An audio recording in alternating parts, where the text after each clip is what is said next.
This episode of Rookie Hunter is brought to you by the Wild Sheep Foundation. Sheep Show is coming up soon, January 18th to 20th in Reno, Nevada. Get your tickets now before they sell out. Join the Lesson 1 Club and become a member of the Wild Sheep Foundation by going to wildsheepfoundation.org.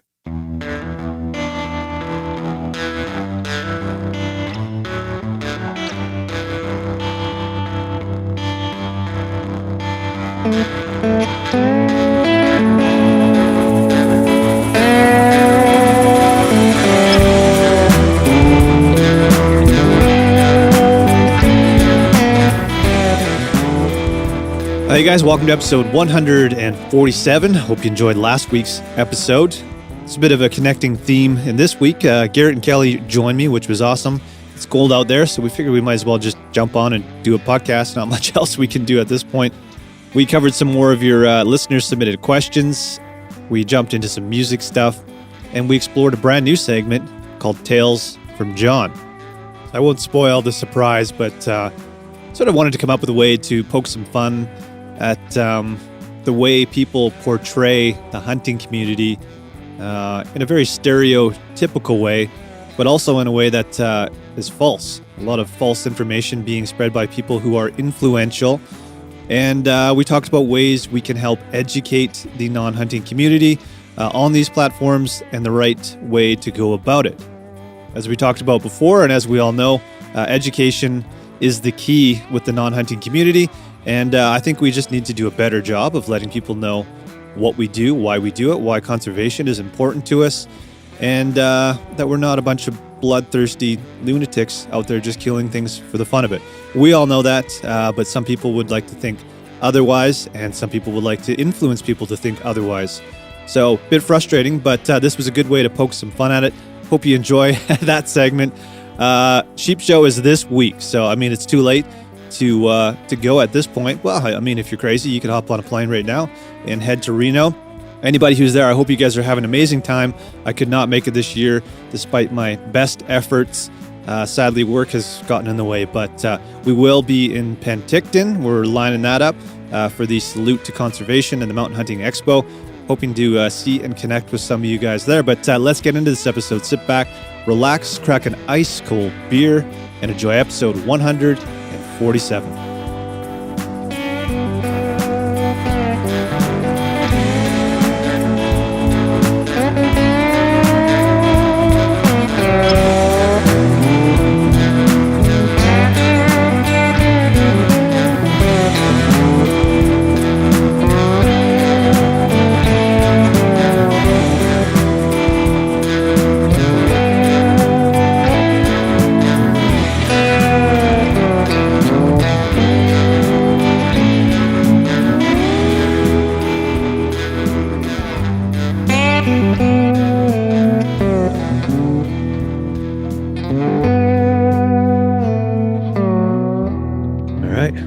What's up, guys? What's going on? How's it going? Hat trick. Yeah. Solid start. Yeah. Yeah, today is a good day to do a podcast. What is it, minus 20 something, minus 30 something with the wind? Can't do much outside at this point. Garrett, how are the animals doing? They're surviving. Yeah. It's definitely an inconvenience now. It's this cold out. Yeah. I mean, I know there's other parts in BC that are a lot colder, so I won't even mention how cold it is here. You know what I think is like, it's a bit of a shock because it wasn't gradual. We were going from super mild weather to within a couple of days, it was going from like being 6 or 7 degrees to minus 20. It's a bit of a shock. Yeah. It's not so bad when it's like slowly drops down, but when it just happens pretty much overnight, it kind of takes you by surprise. Yeah. And I don't know, I think I was reading like the Environment Canada web page as far as weather goes, and like, you know how you can see every day and see what the record temperature was in the region. I'm pretty sure it was like minus 22 or something for Kelowna today, but I thought we were around like minus 24 without the wind chill. So, I mean, as far as like where we're at, I think it was actually a historically cold day. Yeah. You know, so crazy. Yeah, you notice it when you're outside, that's for sure, if you don't have gloves on. Yeah. I've never seen my dog shit so fast in my life. He's out there, quick pee, takes a dump, and then he's running for the door. Yeah. Yeah. Nice. Garrett, the horses are like they acclimatize to it pretty good, eh? Yeah, it doesn't seem to affect them. They're big animals. Like I went out there and I just finished feeding them, and they're warm. Wow. Yeah. So they don't even really. Yeah, they don't care. Yeah. They're so big. Like, there's. I think I mentioned this before, but like some days you can see the steam coming off their back. You're right. Right. Yeah. Yeah. Crazy. Actually, one thing they do get a little bit of frost on their ears. So that's the only thing. But for the most part, they seem pretty happy. Put some earmuffs on them or what? Yeah. Bree's brother has lived in Edmonton for a long time, and at one point they were living with like on a farm with horses and stuff. And Nice. I remember every time he came here, he was like, looking at folks that had blankets and jackets on the horses and stuff. And as an Albertan, he's like, this, they don't need to do that. Those horses can take it, right? But personally, I don't know anything about it. But you hear folks that say that minus 20 or whatever it doesn't do anything to them. I got them from Rocky Mountain House. Yeah, I think exactly. it's a lot colder there than it does here. Yeah. Right.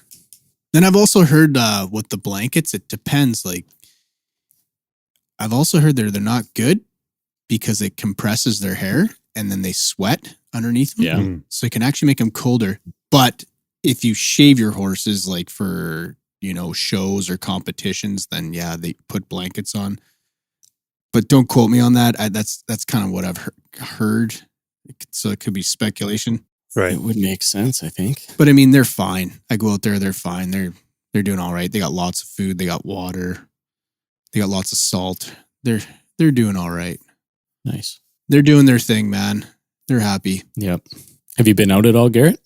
Hunting? Yeah, since the last time we chatted. You know what, man? I don't think I have. I got a lot on the go right now with this house reno and kids. Yeah. But I will go back out. Plus, the weather's not really been that cooperative. We got, there was no snow forever. Then we got snow, Mm-hmm. and then it froze. Got grueling cold. So Yeah. it's been definitely a weird year for weather. Winter, Yeah. I imagine I'm not alone in that either. For other guys who have hounds and are trying to get out, Yeah. get after it. Even ski hills, man. Like, everybody was jumping up and down because we finally got some snow, and now nobody can go up there because it's minus 30. Yeah. We spent a lot of time up on the ski hills over the holidays and stuff, and a lot more snow up there, obviously, but everybody's kind of praying for more. And then, we finally get some, and they shut the lifts down because they just don't operate when it's, minus 36 or whatever it is up there. So Yeah. it's too bad, but hopefully we get back on track and have a normal winter from here on out. We also need to get a bunch of snowpack in this province, right? Because, we've been on basically drought status how many years in a row now, and it seems to be getting scarier and scarier. So my understanding is if we get some good snowpack through February, March, then it can kind of help us on that front. So Have you guys been out shooting at all, or do you guys still hit the range up once in a while? like to. Yeah. Mike and I went, when was that?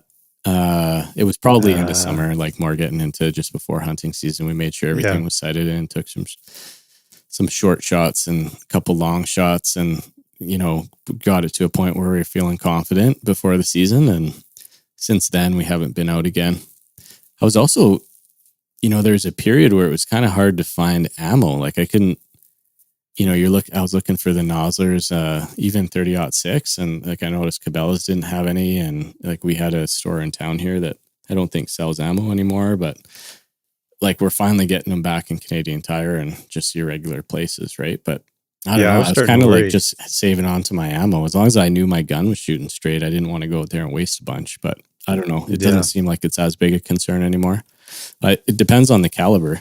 I mean, if you're shooting something that's a little more rare, I think people are still having some troubles finding certain things. But just kind of that COVID supply chain effect. Yeah. Yeah. Me and a coworker were just talking about this. It's like the 410 shells, number 7s or 7.5. They're like an endangered animal. You can't find them. Yeah. Like they're impossible to find. Yeah. And I bought a little single shot 410 for my kids to shoot grouse, Nice. kind of teach them on. And I can't find 410 shells. Yeah. Like anywhere. I mean, there's like number 3 shot and stuff like that. That's not really. And then there's slugs, but I'm not going to shoot a grouse with a slug. Yeah. There'd be nothing left of it. Yeah. Yeah. So I don't know what's going on. I agree with you. Like we literally just had this conversation. We're talking about like where are people finding 410 shells? Yeah, exactly. Hopefully it gets better with time, but yeah, this is like across Canada because I'm looking everywhere. Yeah.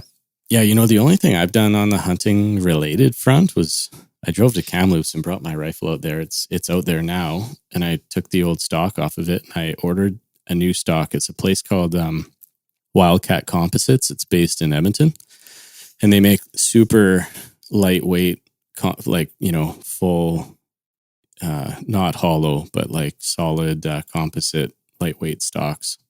And when I was up there, I'm working with a gunsmith in Kamloops, and I got to hold this stock. It's like, I think it's only like 17 ounces or something, this stock, which is, I think it shaves about, 5-10 ounces off the factory one. But, and it just, you can put whatever paint you want on it and do all that kind of stuff. So I also noticed the recoil lugs in these Tikas, these original ones, were aluminum, which kind of sucks because every time you shoot, it kind of like continues to eat away at that block of aluminum in the stock. And if you replace it with steel or titanium or something like that, it's much better platform. So kind of you get to address some of those issues too. But I figured the Tika might need an upgrade on the stock front. I mean, it doesn't need it, but it's just a fun little project that I thought I would start. So I'll keep folks updated on that. And maybe once it's all done, I'll throw a picture up. Yeah, definitely. I was just excited to find like a good product that was in Canada too, right? Like, yeah, they have a website so folks can check them out. But I was pretty excited after I talked to them, and I know a couple other people that have already put them on their Tikas, or you can put them on whatever. They make them for a number of different rifles. But yeah, I'm checking them out right now. They got some pretty nice stuff. Yeah.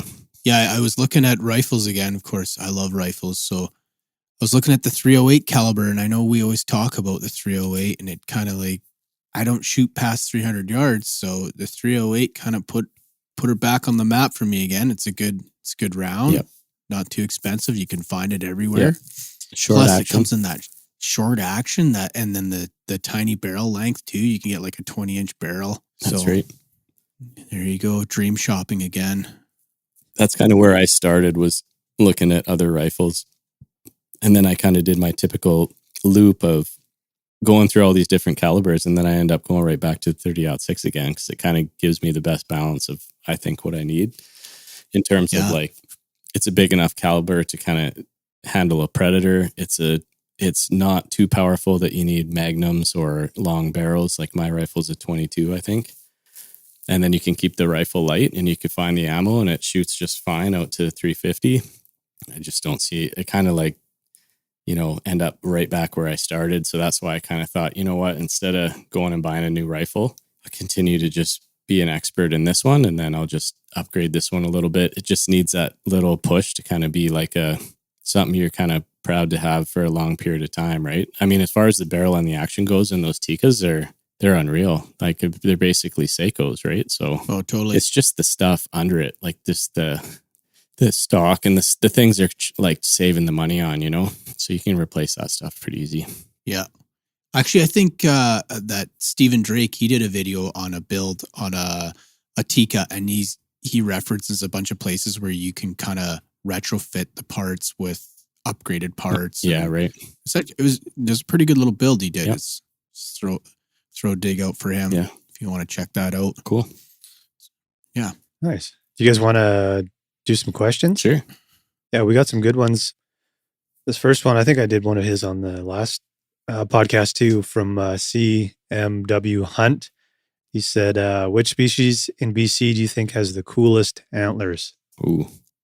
And horns? Does he put horns in that too? Yeah, I don't know. He said antlers. I'll stick with antlers. Just antlers? I'm going caribou. I don't know. I mean, my mind went to caribou right off the bat too, but I'm going to probably say elk just because I'll go a different avenue. And also we've experienced big 8x7 elk antlers, and that just blew my mind seeing that up close. So. Yeah. Yeah. Yeah. I got to go with mule deer. I'm Nice. destined, Yeah. even though, yes, I do agree with both you guys, but I'm gonna, man, I've seen some pretty cool looking mule deer. I've Yeah. never been able to pull a trigger on one, but I would love to. Yeah. And they Yeah. seem to be the hardest out of those three animals to actually get one of those big mule deer, you Yeah. know? And that, Garrett, Yeah. the one you sent me a photo of your buddy there and the mule deer he got, I think it was last year or the year before. I can't remember. You know, big, Yeah. high alpine hunt, right? And like the size of that deer was just insane. I'd love It's to like get a one. once in a lifetime deer, you know? Oh, I know. That's coming. Yeah.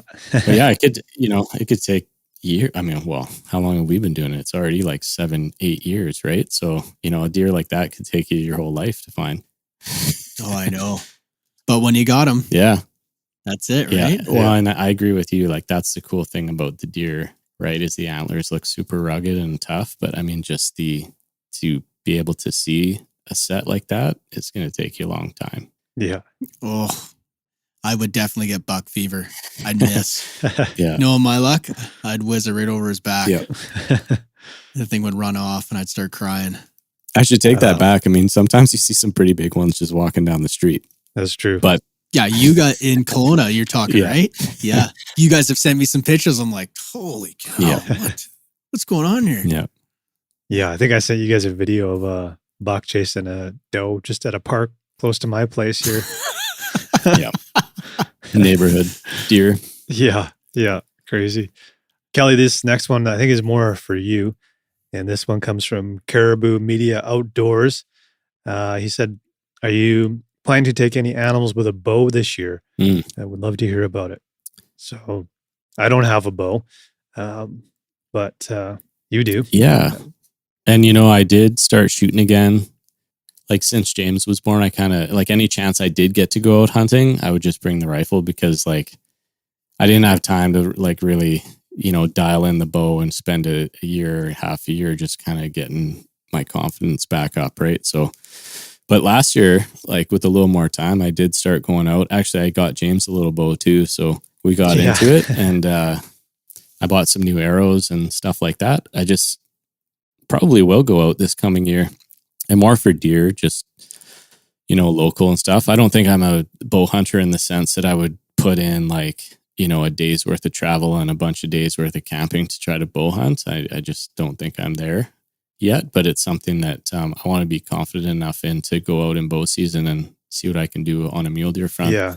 I did talk about like in a previous episode, I did go mule deer hunting and I got within 40 yards of one, put an arrow over its back, unfortunately, but fortunately that I missed. But that was a crazy experience because I kind of just went out for a hike, right? Like I don't ever expect to be, it's hard enough with the rifle to get close enough, right? I mean, they see you coming from a long ways away or smell you or hear you or whatever, but I did get close on those ones. So it made me feel like it's possible, you know, and I could do it. I just got to put some time in. Yeah. Yeah, for sure. I would love to get more into bow hunting. I don't have anywhere to practice. You know what I mean? That's convenient. Yeah. If I had property where I could set up and target shoot every day or every other day or whatever, then I think I would definitely get into it more. Because I mean, Garrett, you and I as kids, we used to shoot bows all the time. My dad had a thing set up for me down on the beach there by the river, and you had one back behind your place. Yep. And man, you get pretty good when you have access like that to go and shoot it all the time. It doesn't take long. I think you just have to practice in, you know, certain, not just target shooting, but like practice pulling back and holding for a long period of time and practice like running and then stopping and then shooting. Getting your heart rate up and all that stuff. Yeah, exactly. Because I think that's the stuff. And angles, like I think all those are the things that you really need to practice. But Mike, like I think you would really enjoy it. Like it's just it's such a relaxing thing to kind of draw back a bow and like it's almost meditative in a way.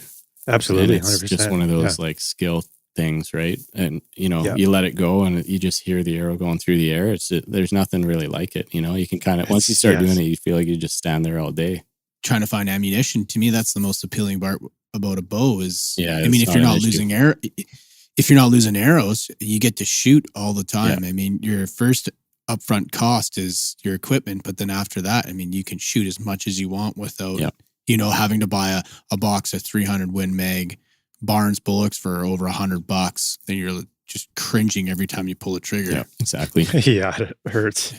Yeah, exactly. Yeah, just counting every dollar that Count- goes yeah. flying down the range. Yeah. Yeah. Yeah.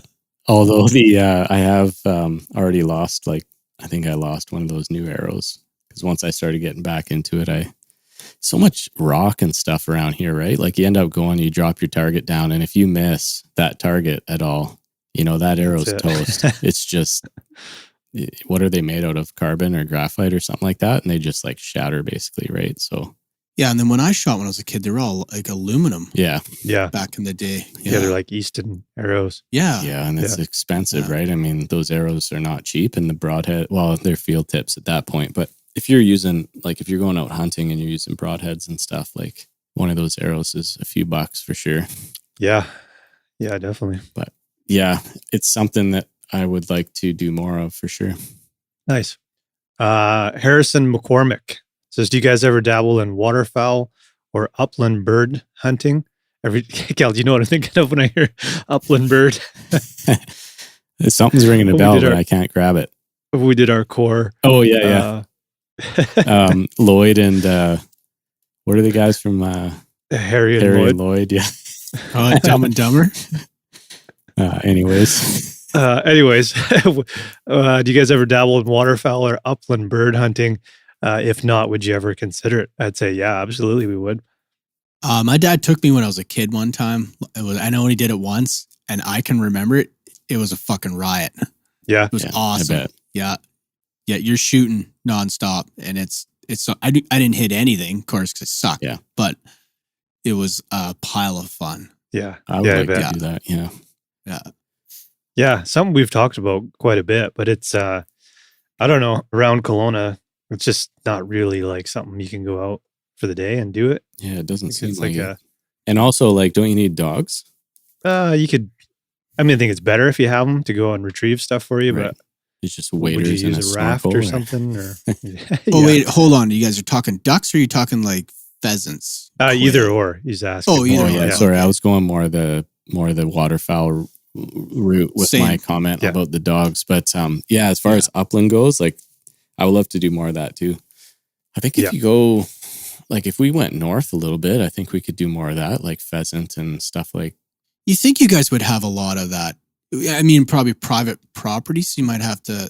I thought, don't you guys have pheasant down in around your neck of the woods? I saw one out by the airport. Yeah, actually, there is a few out there. There's a couple out in Glenmore that I see fairly regularly, but they hang out on farms because there's good feed there for them, right? Yeah. So I'd love to hunt those things. They're cool. Man. I think there's is it chucker or chuker? I think there's some of that around too, and there's a bunch of quails. Chucker? Yeah, California. Lots of quail. There was. Yeah, that would be kind of fun. I mean, they're not. Oh, I remember going to Kelowna, with Mike when I was a kid, and you'd see quail everywhere. Yeah, there's funny. Like 40 of them in a group, and they'll run through they run through our backyard, and then they hop the fence, and they all stand in a big line, and then they go into the next guy's yard, and they eat all the rocks, and then they go up to the fence, and they just work themselves down the street. I let Norris out, and he flushes them all, right? It's just he loves it. Have you ever eaten them? No, I haven't. And Norris probably usually kind of only see them like within city limits, but I was in a spot I hiked into this year, and there was like hundreds of them, man, that we could have hunted, but I didn't have anything with me to do it. So so you can shoot them. Yeah, that's what I'm getting here. Yeah, you can. Yeah. What's the bag limit on them? Do you guys know? I don't know. It's probably actually, I got the hunting synopsis up right here. Let's have a look. Fuck yeah, Region 8. What other questions you got, Mike? So this one is from Franco, I think. Yeah. Said, love the music talk sprinkled into the episodes. Can you go more into your musical backgrounds? This is a good question. I'm enjoying, we've always kind of thrown in a bit of music talk into the episodes, and all three of us are musicians, and we've all played in bands together and on our own and everything like that. So yeah, I thought this was a good question. Man, I started playing drums when I was like 10. Right. Garrett, when did you start playing guitar? Because we both would play a bit of guitar together too. I think I was around the same age, 10. Yeah. Yeah. And 10, 11, around there. So yeah, I never really picked up the guitar. I ended up going to drums. And Garrett and I actually played our first gig ever together at it was in Roslyn for what's going on in Roslyn in September. It's like there's a festival going on. Well, what the hell was that? I can't remember what it's called. And we played like Ozzy Osbourne and Metallica. Yeah, Offspring, some NoFX, I think. Yeah. What else do we do? Man, there's actually a videotape of it. And when I go back to it, I'm like, man, that's actually pretty good for like first ever gig. I think I was probably 12. You would have been 13. Oh, yeah. Our cousin Harley, he would have been 11 or something. Yeah. Right. And then our other cousin Murphy, he's a year older than you. So he would have been 14 or whatever. Yeah, they had like, I remember that. Yeah. I'm trying to remember what the festival was, but I did a bike race earlier that day, like a cross country bike race. So it goes to show you the endurance you have at that age to do this crazy race and then go and play a gig after that. So that was cool, man. And I continued to play all through high school and had a band that was gigging fairly regularly. And then I moved out to Kelowna with one of the guys that was in the band and went to school here for audio engineering just to learn more about music production. And that's when Kelly started playing with us. And I mean, I continued to eventually build a recording studio and continued in music production. Don't do that so much anymore. It's more film and podcast stuff, but that's my music career condensed. Did a lot of gigging and moved out to Toronto with the band. And yeah, I mean, it was a huge part of my life. And I mean, Kelly was a big part of that too. Garrett, let's hear your musical career from after our first gig. Yeah. Well, again, a lot of my friends, including you guys, they all play guitar or played some sort of instrument. And then I always played guitar because I live out in the sticks. So it was kind of another thing to pass time. So I was picking up the guitar. It was something to do. And I loved doing it. Loved music. So I took lessons and I took classical lessons. And then just to try to get better at guitar and reading music and playing in a bunch of bands with you guys. Kelly, I mean, you guys were just down the road from me and jamming with you and my buddies. And then we played a little bit just for fun, hanging out. And then we got back together again and played some more. Me and my buddies from my hometown. It's a riot. I love doing it. It's awesome. I'm not nearly as good as you guys are. You guys definitely took it to a whole different level and went a lot further with it. But I still enjoy when we do get together and jam and play. And it's awesome. I mean, I love music. It's a great way to hang out and spend time. Yeah. Are you guys still jamming? We haven't, but it sounds like it's back in the books because they're turning 40 this year. So there's been some requests for the band. Nice. Well, I don't know. We'll see what happens. Do it. So it's good. And then, like whenever you get around your friends, I remember growing up and seeing Kelly Molnar play a guitar first time. I was like, holy cow, this guy can play guitar. And it's, you listen to what he's playing, then I try to learn what he's playing. And I think Kelly, don't correct me if I'm wrong here, but you took guitar lessons from Tavis Stanley. Yeah, that's right. Is that right? Yeah, he lived like right across the street from us, or like, but he was like, what, 5 years older than us, I think, at the time, 5 or 10. I want to say 5 years older than us, but and he's playing, like, that's his job, is he's playing with, like, touring with Disturbed and, 3 Days Grace and like all those bands, right? And that he's still doing that. He lives in Vegas now. So like we were lucky to kind of have access to somebody like that. I remember going to his place for lessons and, I'm 14 years old holding this guitar that, I don't really know what to do with it, and open the door and his parents are like, yeah, he's downstairs, and I hear Eruption, he's playing Eruption like perfectly at like 100 decibels, and it's just the sound just shooting up the stairwell, right? And I'm like, oh my God, this is unreal. Nice. So he was good back then, right? So how old were you, Kelly, when you got into it? I want to say I was like 10-ish when I started getting interested in my dad's guitar, like acoustic guitar. But it was, you're kind of small at that point and acoustics tough. So I was just kind of playing around with it. And I remember when that Green Day Dookie album came out, remember that basket case That's what video? got me, man. Yeah. That was like what, when I saw Billy Joe there playing the guitar and, his strum and everything like that, I was like, I have to learn how to do this. So that's kind of what kickstarted it for me, and started in that that's kind funny. of punky vibe, and then went to, more heavy metal stuff like Metallica, and then like progressively heavier. I think it's kind of like that general progression of a guitar player, right? They talk about the progression of a hunter. I feel like that's the progression of a guitar player. Is Yeah. you kind of go through that phase, and then you kind of end up right back where you were at Beatles, and that's kind of where I am now, is just like pretty much listening to everything and anything, and kind of appreciating just how important some of these bands were back in the day. But yeah, playing with Mike and those guys just kind of gave me a whole new perspective on it. And just when you get into a situation with the band and you're actually playing, somewhat seriously, you start practicing so much more, and it's just it's a lot of fun. And you're playing so much, right, that you get a lot better. We were doing like 3-4 nights a week sometimes, man. I remember going through strings. Like I'd put new strings on my guitar every week. Like it's we were playing so much, but yeah, that was cool, man. It's a good skill to have. I mean, you could always play with people anytime, right? And that's cool about you, Garrett. Like you're still have like a core of friends that you're still playing with, and it's such a release to be able to do that, right? It's a lucky thing to have, I think. And also like you're modest, you rip on the guitar. I know that for a fact. So I'll just throw that out there. I don't know about that. Yeah. But yeah, at some point we should have a Rookie Hunter jam. We should. Once upon a time, the three of us got together in Mike's old studio. Yeah, we did. We're playing. It was awesome. I loved it. Yeah, thanks, man. No, I'm not near as good as what you guys are. You guys were playing like tons nonstop. My issue is I don't really like pick it up as much anymore. It takes me a week to kind of get my hands back, and then it's back to normal again. I mean, it's not something you'll lose, but it does. You got to get your hands catch up to your brain, I think, sometimes. Yeah. But I can't leave my guitars lying around. My kids play with the tuners, and we'll just be, it'd be out of whack. Yeah.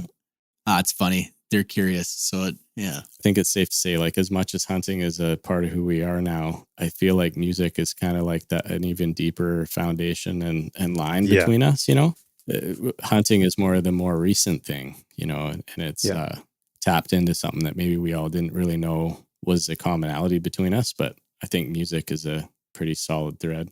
Yeah. Well, it's pretty cool. Like during our era of growing up, there was, there's a handful of musicians, and we kind of all it was something we could get on and we enjoyed doing. Yeah.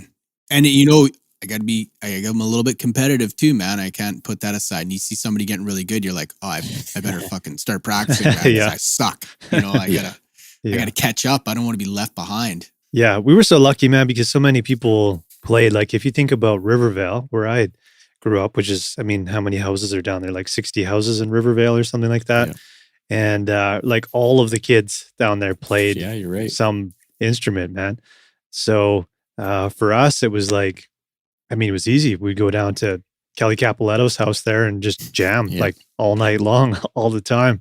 Oh yeah. And his brothers played, and other guys on the street played, and so there was like all these rotating bands in one tiny little place. And then up where Garrett was, there's even more musicians up there, and lots of guys in our family. And so it was just everywhere where you couldn't really avoid it. And the place that we used to jam, Kelly Capoletto, his dad was like a sound engineer, and he had all like the PA equipment and the microphones. And so we'd set up like these crazy, setups in the basement there. And we're pretty lucky, man, to have access to all that stuff, and parents who encouraged us to do it and put up with all the fucking noise that we would be spewing out like 24/7 basically. And even the neighbors we had were like, yeah, we really like listening to you guys play, so super lucky that way. Yeah.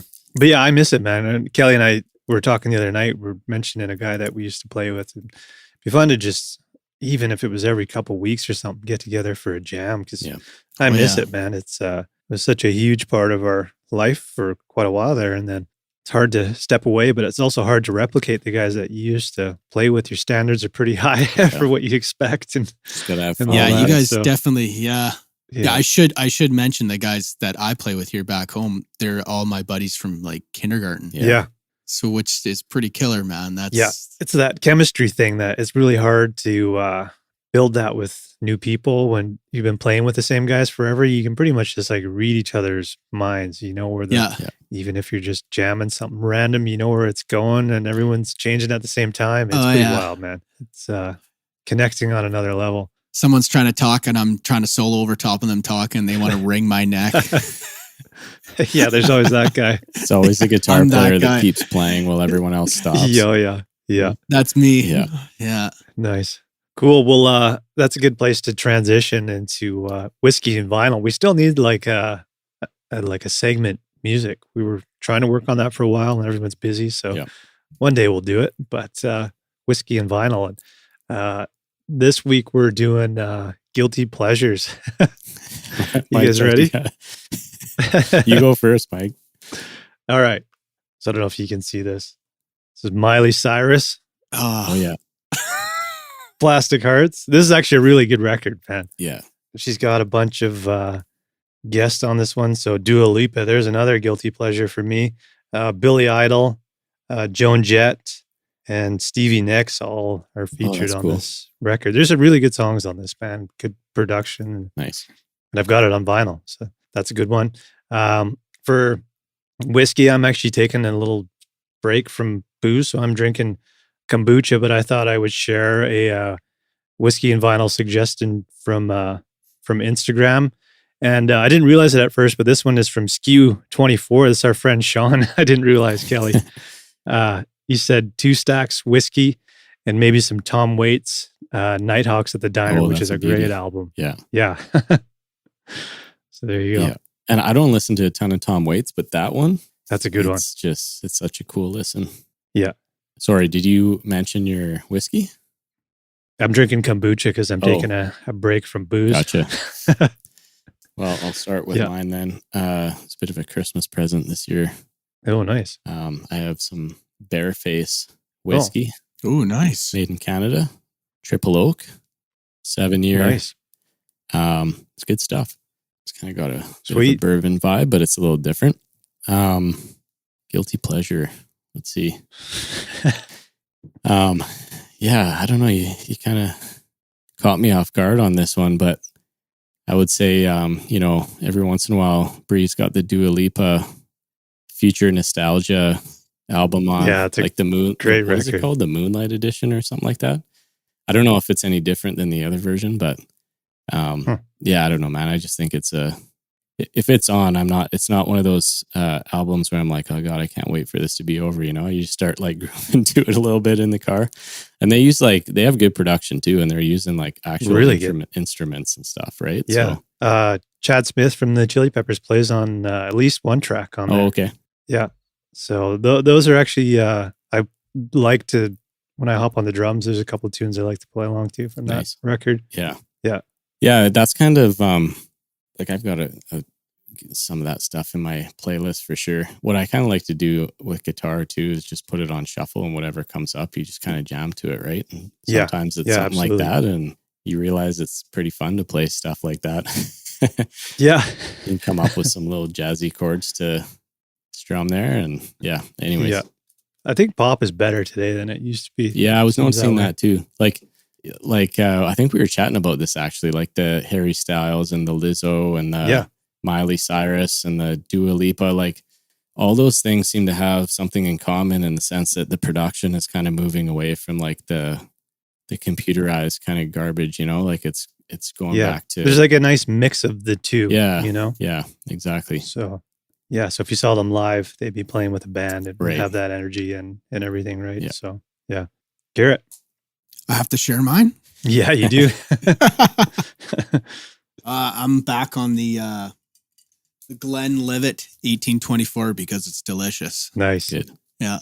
It's hard to put that one down. Nice. Yeah, it's smooth.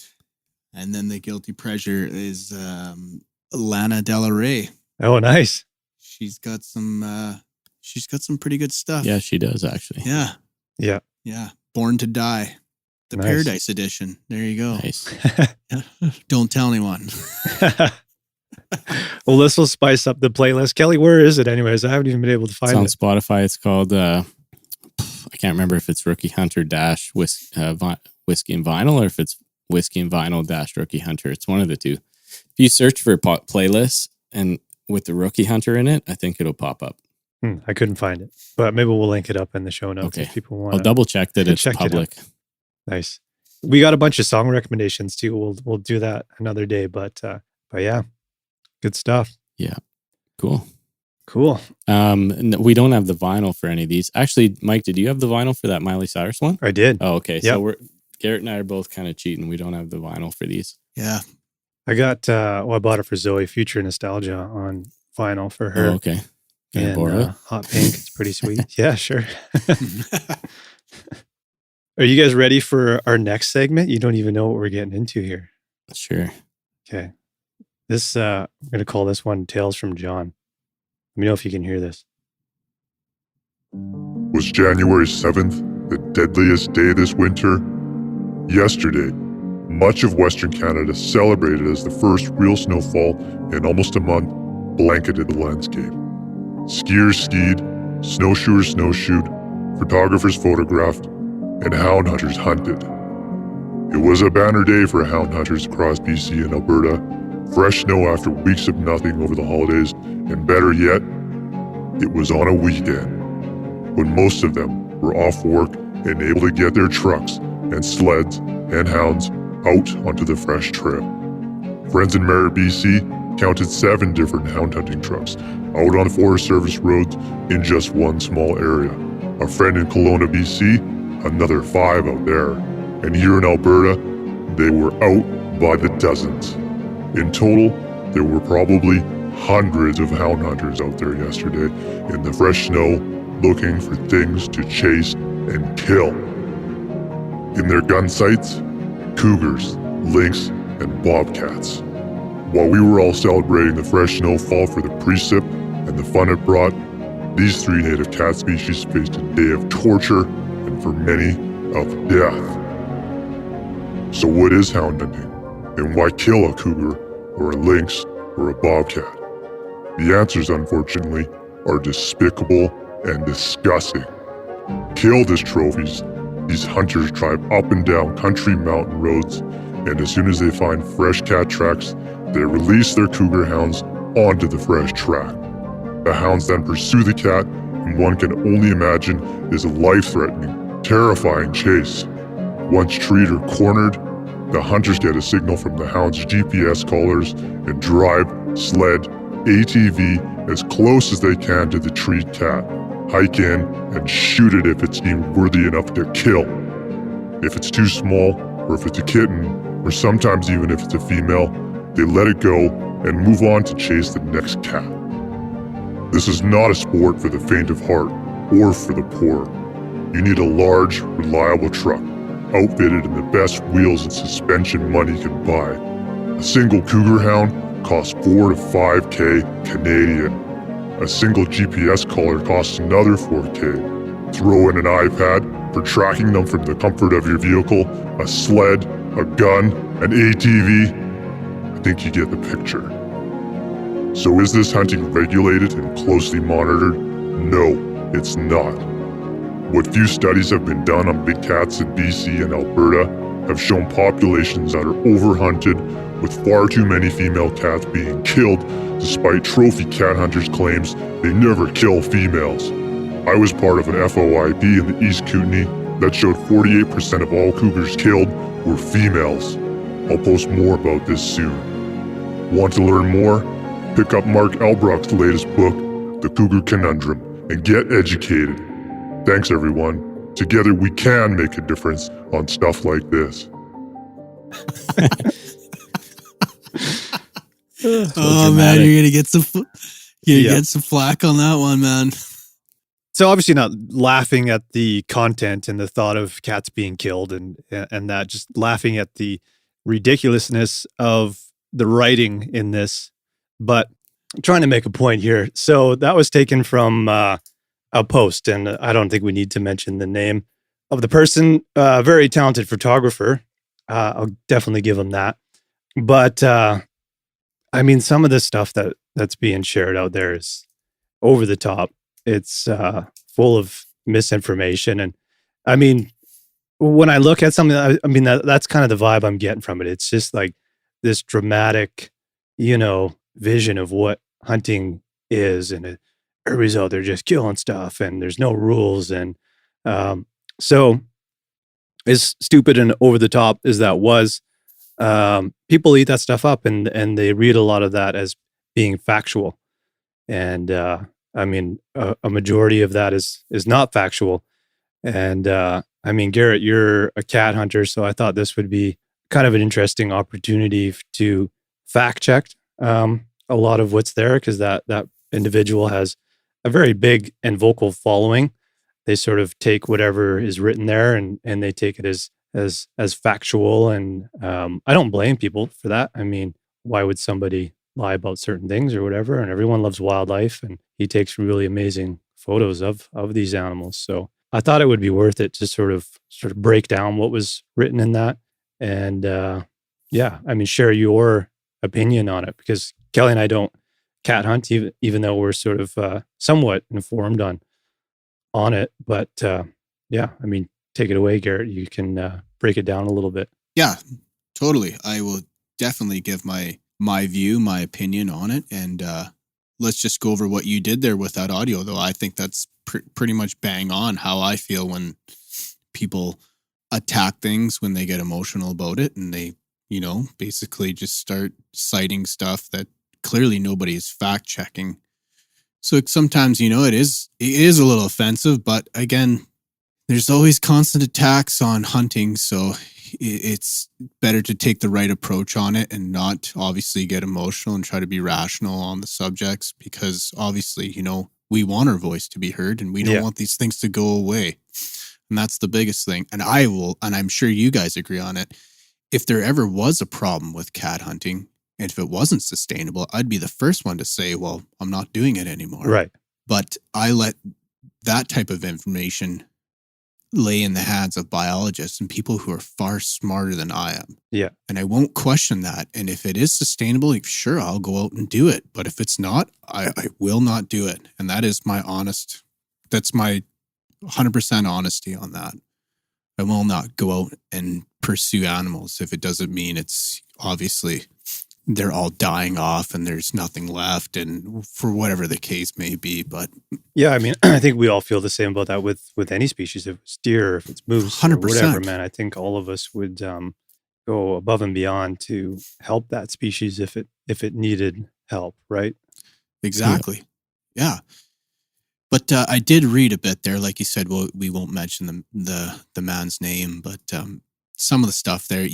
You try not to get emotional. You can see kind of what he's trying to, I guess, entertain his crowd, and I think he does it actually pretty good. But the fact that none of these people are actually fact checking his stuff, it's a little disheartening. And what you showed me again, like he went back and changed it, so you can almost kind of see where if somebody was to discredit him, it would be pretty easy to go over some of that material he laid out there and discredit it, especially when he's throwing down numbers like $4,000 on a collar. Yeah, there's a lot of hyperbole in there. Even the note about the truck and the tires and the suspension. I mean, really, and the iPad. Yeah, it's an exercise in exaggeration to add more of a reaction. I mean, you do not need. Really, you could go on any Forest Service road with like a 1976 GMC with bald tires and a plywood box in the back, right? I mean, so why 100%. Even reference something that anecdotal other than to increase the emotional response, right? So yeah.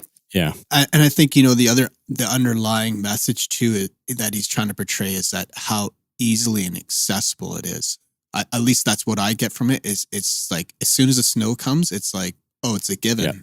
Yeah. And not only how accessible it is, but accessible if you have money, which makes it even seem more negative, right? So it's like basically at every point there's this branch logic of what could make this sound more negative, and then he'll pick that option. Exactly. And then why not sugarcoat it? And throw in trophy on top of the matter. And we've all heard this word so many times. It's their go-to phrase, trophy. Yeah. Yeah. I mean, I talked about this on the last episode too, and just that word is just used so much. And if you look at the comments on that photo, trophy, like everyone's just trash and trophy hunting. Trophy. And they all think that everyone's going out there and just killing shit for the fun of it, which is not the case. Yeah. I've had sorry, I was just going to say I've had cougar meat like 2 or 3 times now, and it's been great every time. Yeah, exactly. So one of the things that kind of, I mean, it's hard not to read this stuff and not get frustrated, but I mean, you just gotta take a deep breath and I guess do what we're doing. But it says, so is this hunting regulated and closely monitored? And it says, no, it's not. That's straight up bullshit is what that is. So what's the answer? It's a rhetorical question. Yeah. But like it is regulated, right, Garrett? Like absolutely it's regulated. Yeah, for sure it is. Yeah, you can, depending on your region, your management unit, how many you're allowed to take, which is what's your bag limit. Yeah. Compulsory depending where you live. Inspections. Yeah. Mandatory, In region 4 and 6, I think you have to have the cat into a compulsory inspector within the first 4 days of the harvest. Yeah. That's your timeline. So you have to bring it in. Yeah. And again, though, this is speaking to like assuming that it's that easy to catch them. Yeah. Like, and you can't overlook how many kilometers people put on just to cut tracks, and everything almost has to like align. Like you need conditions where the tracks are fresh, and then an area where you can go, and then just all the variables in between there. Like let's not overlook the landscape that you got to chase them down. Yeah, actually, it just made me think of I'm pretty sure Steve Vernella did an episode of this on Meat Eater at one point, and the theme of it was ultimately like, most people don't realize how dedicated and how much time goes into this to even be successful, right? And it's mind blowing. So, like that kind of emphasizes your point there. And like another important part about this is, throwing out the word trophy and not mentioning that the regulation literally says you have to take the edible portions of the meat is being kind of selective, right, to your own purpose. So yeah, it is frustrating. I mean, I just think it's fun, it's fine to have your own opinion but like, why wouldn't we just want to talk about it? Like we just say, hey, John, like, hey person, hey person, we want to understand your position a little bit. And like, would you be interested in understanding, some of the things we're aware of as hunters? And, let's just talk about the facts, like back and forth. Like, why does it have to be a one-sided, not listening to the other side, emotional argument? Oh, I couldn't agree more. If that person wanted to have a conversation, like an actual, genuine, open-minded conversation, I'd be more than happy to have a conversation with them. But when they come in at guns blazing, and we were talking about this before, it's almost as if those people they're looking for a soapbox to stand on, and they've already got their crowd. It's something emotionally people can grab a hold of and just get behind without, even if you were stating the facts, they don't care because it just makes sense emotionally. Yeah, and I don't really even hold anything against those people, and I know none of us do. No, not at all. We were like, I was in that bucket at one point where I would have seen a post like that. Oh yeah, I've fallen for that. Yeah, shit. This is common sense, man. Like, why would we be allowing this in BC? But then once you're exposed to it, and like he says in the post, let's get educated. It's like, okay, well, like truly, let's actually get educated and look at the whole picture here. Because like, are you talking about just educated about your own view, or are we talking about educated about the subject as a whole? And I think that's where that all falls down, right? Yeah, and I'm actually kind of glad we're talking about this because, again, when these kind of things happen, like saying nothing is not a solution. As hunters, sitting and just hoping everything works out for the sake of working out and not saying anything, but having a meaningful conversation around the topic. I mean, like we're doing right now. Yeah. I mean, we were chatting a little bit about this before we came on, and I kind of drew like just a general, how much area is in region 4 in BC. And I think it's around like 120,000 square kilometers. And that doesn't account for elevation or anything. And if I'm totally off on this, like somebody can write in, but I was just on Google Maps and kind of drew some lines with a ruler tool, right?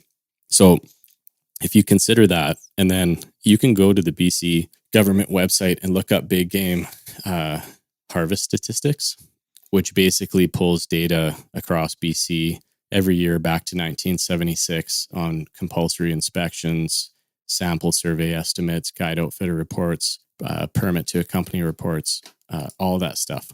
And then you can filter it by the species, the region, resident hunters, non-resident hunters, the number of days that were hunted for certain species, how many kills, et cetera, right? So if I just take region 4 in 2021 for cougar species, I'm seeing that there was 3,402 hunting days spent just in region 4. And there is 25 cats harvested in a area that's like, what, 120,000, well, probably more than that. So like, and to this person's credit, like when they say, and I read and I was a part of the data that showed that, 40% of those cougars are female. What I'm seeing is that he's probably right. So like, not afraid to admit where he's right, but like, can we get that reciprocated? So like, that's the issue here is like, you can't just put your blinders on. Like, let's actually look at all the facts, and try to understand the positions here. But, yeah, it's just tough, right? I mean, some folks are really grounded in their view and there's just no turning back from it. Yeah. And harvesting a female is not illegal, by the way, as long as it's not with a kitten. Yeah. And I mean, sometimes, man, it's not always easy to tell depending on the situation. You're always hoping for a male. Garrett and I have been in this situation before with another species. That's right. And you learn from it, Yeah. right? So, but yeah, again, it's not illegal. And I also want to just make the point again that these aren't just trophy animals like for the hide to mount on the wall and all that kind of shit. Like you said, Kelly, we've had cougar and it's amazing. Yeah. It's like pork. Yeah. It's fantastic. I was really surprised by that. I mean, that's part of this whole learning experience because I like you said, I would have believed this if this was 10, 15 years ago. I would have been like, yeah, this is bullshit. Why are people just killing stuff for the sake of killing stuff? But then when you learn more about it, you realize like, oh, wow, you actually can consume the animal and it's actually very good. It's also good for ungulate species and things like that. When you're managing predators, I mean, we're managing all of our wildlife. We can't just omit certain animals. It all has to be managed if we're if we're harvesting forests and all that kind of stuff. I mean, it all goes hand in hand. You can't just pick and choose, right? Totally. And it's a good way to manage an animal because if you don't, then we have things like wolf calls and things like that, right? So yeah, exactly. It's all related. And if you divide that, like 3402 divided by 25, it comes out to about 136 days to get one cougar, right? I mean, these are just rough calculations. Yeah. But I mean, the issue is like in his article, he made it sound like there's 7 people out there ripping around on one service road and they're taking as many cougars as they want. Well, first of all, no. And second of all, I guarantee you that, well, I shouldn't say I guarantee you, but there's a high chance that not one of those trucks came back with a cougar, right? Because the success rate is extremely low. Yeah. So like the other thing there I see a lot too is that when these people, they throw down a blanket statement that more or less stereotypes all of us.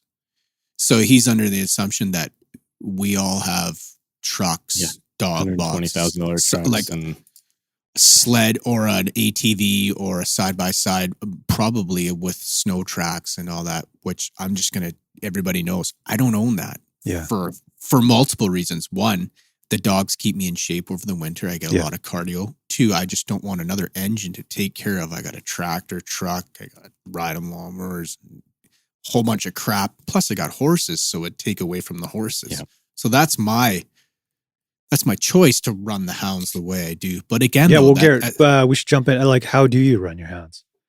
I do the old-fashioned way, Matt. Yeah. No, I'm not driving around. I go to a spot where I know animals are finding sanctuary from the, when I say ungulates, sanctuary from the winter. And I go in these areas where I know there's cats feeding on them because they're all kind of more or less conjured into one area, and it makes your odds better, but it's basically why they're there. It's all the food's there, right? And again, this guy makes reference to bobcat and lynx. So let's shed some light on that one too, now that we're on the topic. Again, he's portraying that it's super easy that the snow comes, you drive down the road and you find these things. And I'm going to tell you personally how hard it is to catch a bobcat or a lynx. They're harder to catch than cougars. Yeah. Like they're smarter, they're faster. And what they actually do is they'll do like a figure 8 on their track to actually lose the dog's scent. Yeah. And they're quicker. They can stay on top of the snow and run. Yeah. So you need a pretty smart dog. And the people I think he's actually going at is those people that are really good at it. And again, their predicament is a lot different than everyone else. For one, they may have more time to get out in the field. So they might be like the Michael Jordan of catching cats. Like they're spending 140 days out there.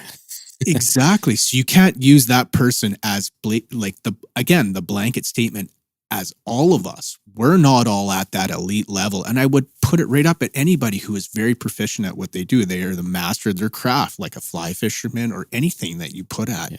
We are not all at that level. I most definitely am not at that level. Garrett, how many cats have you harvested? None. How long have you been doing it? Thank you for pointing that out. I'm not trying to embarrass you, but how long have you been doing it? Fucking years. That's my point. And it's not, it's not to, I'm not trying to embarrass you, but I'm just saying I know.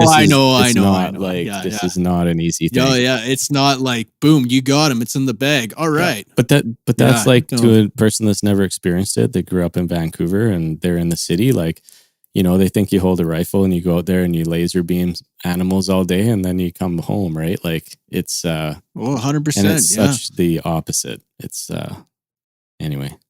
But again, though, like if you are a new hunter and you are listening to the podcast, and you may have come across some of these people that just flat out blast hunters and they stereotype all of us, and you're hearing this for the first time and you're a little emotional and you don't know whether or not to engage or not. And I think you got to think it through before you just jump on their platform, which they have a ton of followers, right?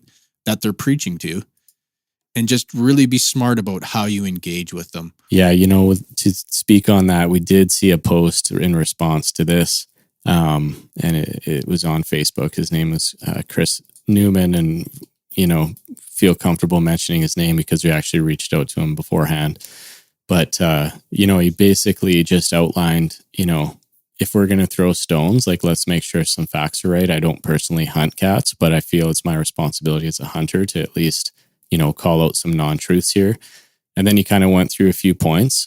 Firstly, hounds are preferred because of this reason, because it's easier to identify cats for age and sex when they're in the tree. And if they're not the right ones, you move on. Secondly, in BC, it's illegal not to take edible portions of the meat. So he's hitting key points. The last one had to do with stringent limits on how many cats you can take based on area. And then he references where in the hunting regulations you can find those and says, you're welcome to disagree with the hunt for emotional reasons. But, you can't say that it's not a heavily regulated or a trophy hunt just because those accusations are baseless and untrue, right? So he's not there you go. He's not coming back in anger or stating untruths the other way. He's just saying here's the reality. You might want to consider these before posting something like this, or at least do your research a little bit, right?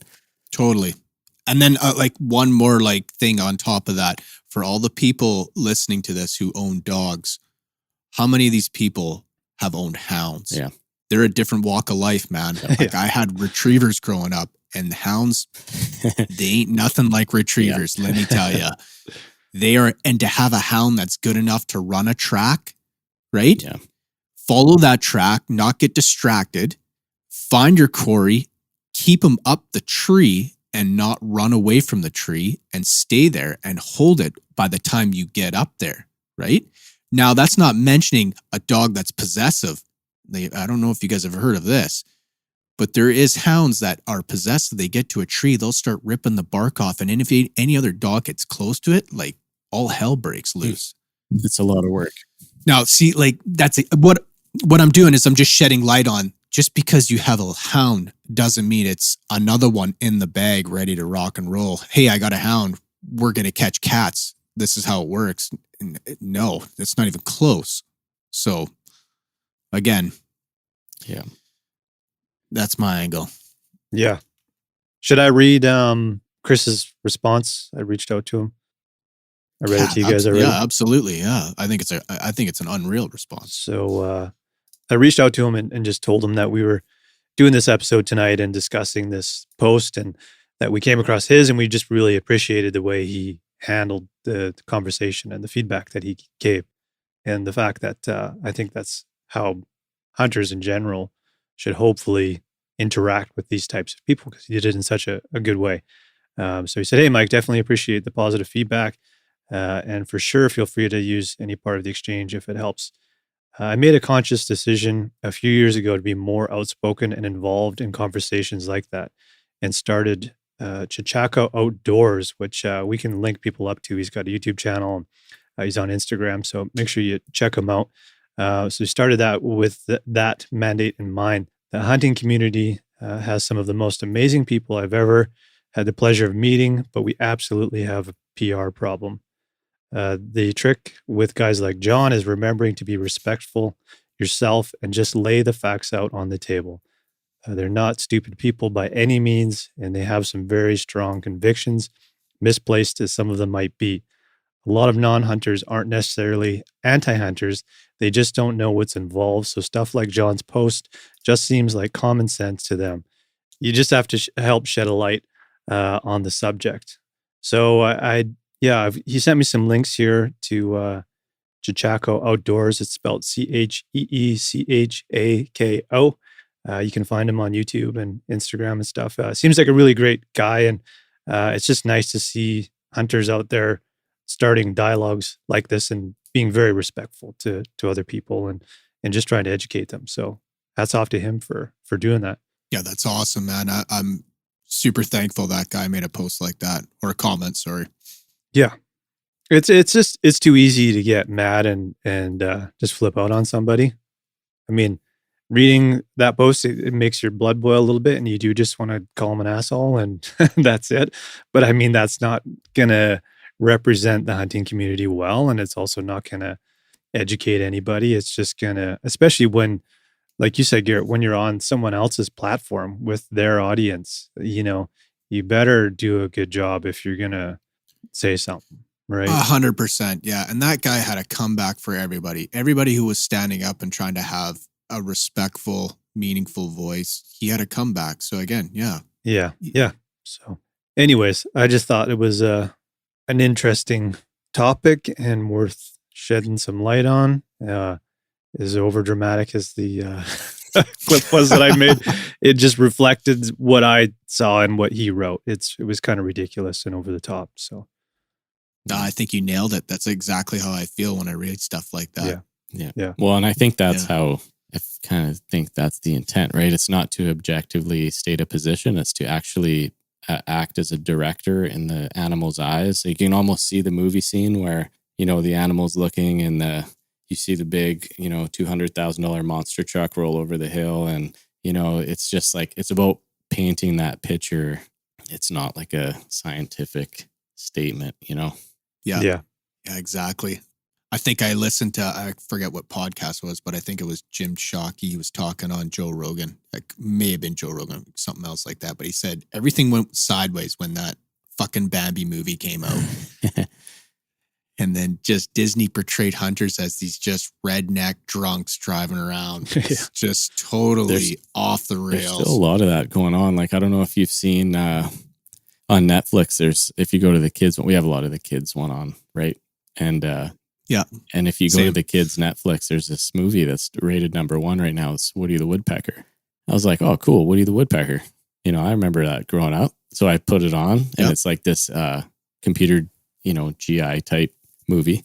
And the opening scene is he's sleeping in this tree and in the woods, and he pops out of his house, and there's these two hunters. They look like the, just poachers, right? And it's all about poaching and hunting, and they end up, he does loops around them, and they end up pointing the guns at each other, and they shoot at the same time, and these tranquilizer darts come out, and they hit each other, and they fall down. And I'm like out of all the things you could possibly think of to start that movie with. And then it went to title credits and all of a sudden he's in the city or whatever. Like, I'm like, this makes absolutely no sense.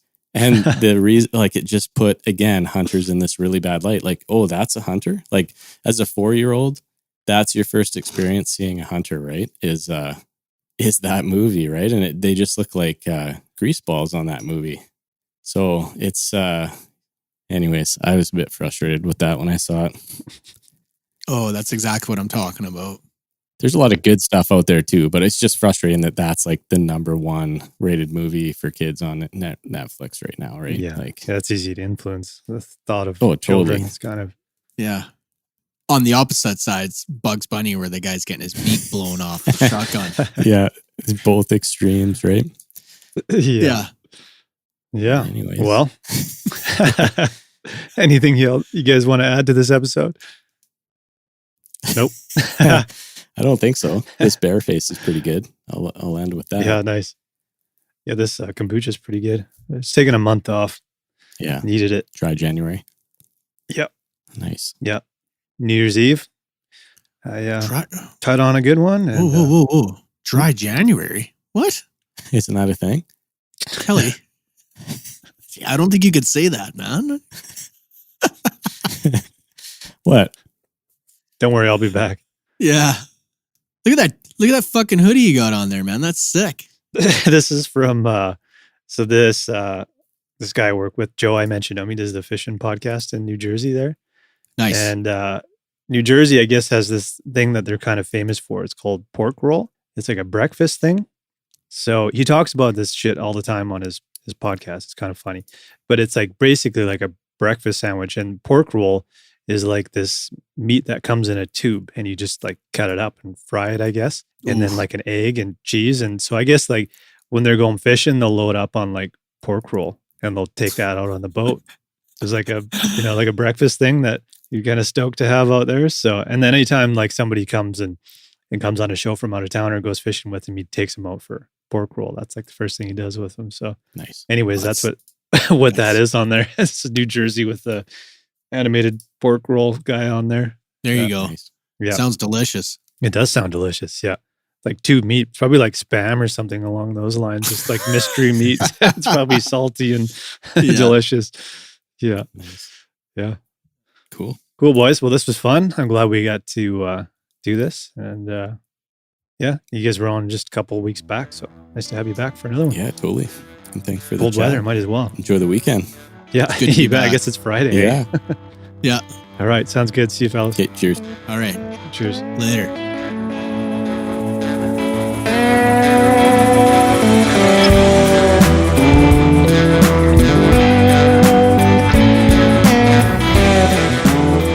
Well, there you go. Episode 147. Hope you guys enjoyed that. Like I said, man, just poking some fun. Not trying to be an asshole or anything like that. However, I think it's important to point out some of the ridiculous things that are floating out there and make an example with some of them. I do want to mention that we've already mentioned his first name, but John went back and corrected some of the things that he had written in the post that I read for that segment. And, I'd like to think that it was Chris's discussion with him that made him go back and edit his post, update some of the things that were not factual. So hats off to guys like Chris, because that's exactly what we need people to do in the hunting community is go out there, plainly state the facts, why we do what we do. And I think you can win over a few people. Might be hard with some, but it's possible. And that's a really, really great way to do it. If you want to submit some stuff, if you want to submit something to be read as a Tales from John, I'd be happy to put another one of those together. If you want to link us up with some news articles, info@theRookieHunter.com. And if you want to connect with us and send us questions, topics, whatever you like, on Instagram, our handle is rookie_hunter_podcast. Search for us, you'll find us. And hey, if you're feeling groovy, you can always leave us a rating, review. You know what to do. It makes a big difference. Lots of you guys leaving us some stars on Spotify. Really, really appreciate that. Love you guys. Appreciate you. We'll talk soon.